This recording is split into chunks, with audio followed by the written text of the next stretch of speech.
तरावी पूरी करने के बाद तस्बीह तरावी जिसको बोला जाता है, एक दुआ है। तो औरतें अपने घर में नमाज तरावी अदा करेंगी। क्या तरावी के बगैर रोज़ा हो जाएगा या नहीं होगा? मुबारक की बाबरकत रातों में क़याम भी करें, क्योंकि सरकार दो आलम सल्लल्लाहु अलैहि वसल्लम फरमाते हैं। अस्सलामु अलैकुम व रहमतुल्लाहि व बरकातुहू। तो जी सामीन नाज़रीन, मर्द व ख़वातीन, आज की ये वीडियो जो है ये बहुत ही अहम वीडियो है। इसमें नमाज तरावी के हवाले से अर्ज़ किया जाएगा कि नमाज तरावी जो है ये पढ़ना सुन्नत है, सुन्नत मुअक्कदा अलल कफ़ाया है। मर्दों के लिए इसका मस्जिद में आकर जमात के साथ पढ़ना, और औरतें जो है वो अपने घर में अकेले अकेले नमाज तरावी जो है वो अदा करेंगी। तो इसका तरीका भी बिल्कुल आम और सिंपल सा है कि औरतें जो हैं वो घर में नमाज इशा अदा करें, उसके बाद फ़राइज़ पहले अदा करें, फिर 2 सुन्नत, फिर 2 नफल, उसके बाद फिर 20 तरावी 2-2 करके अदा करेंगे। और हर 4 तरावी पूरी करने के बाद तस्बीह तरावी जिसको बोला जाता है, एक दुआ है, वो पढ़ी जाएगी। सुबहान ज़िल मुल्की वल मलकूती, सुबहान ज़िल इज़्ज़ती वल अज़मती वल हैबती वल कुदरती वल किब्रियाई वल जबरूत। तो ये दुआ पूरी जो है ये पढ़ी जाएगी हर 4 रकत के बाद। तो औरतें अपने घर में नमाज तरावी अदा करेंगी बग़ैर जमात के, अकेले अकेले। और इसका तरीका बिल्कुल आम नमाजों की तरह है, जिस तरह 2 नफल अदा किए जाते हैं या 2 सुन्नतें अदा की जाती हैं, तो इसी तरह नमाज तरावी जो है वो अदा की जाएगी।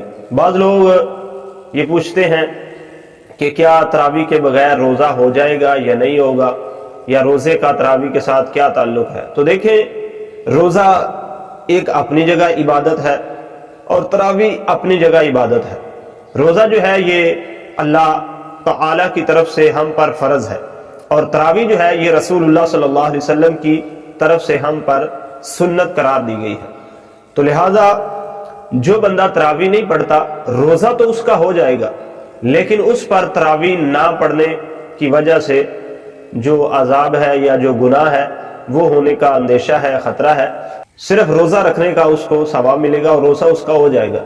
इसलिए हमें चाहिए कि हम रमज़ानुल मुबारक की बाबरकत रातों में क़याम भी करें, क्योंकि सरकार दो आलम सल्लल्लाहु अलैहि वसल्लम फरमाते हैं कि जिसने ईमान और सवाब की नीयत से रातों को क़याम किया और दिन को रोज़ा रखा, तो मेरा अल्लाह अपनी रहमत से उसको जन्नत का हकदार बना देगा।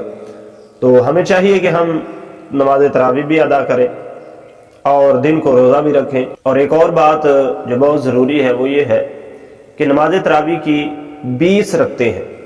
रसूलुल्लाह सल्लल्लाहु अलैहि वसल्लम ने भी जब 3 दिन नमाज तरावी अदा की तो 20 रकतें ही अदा की।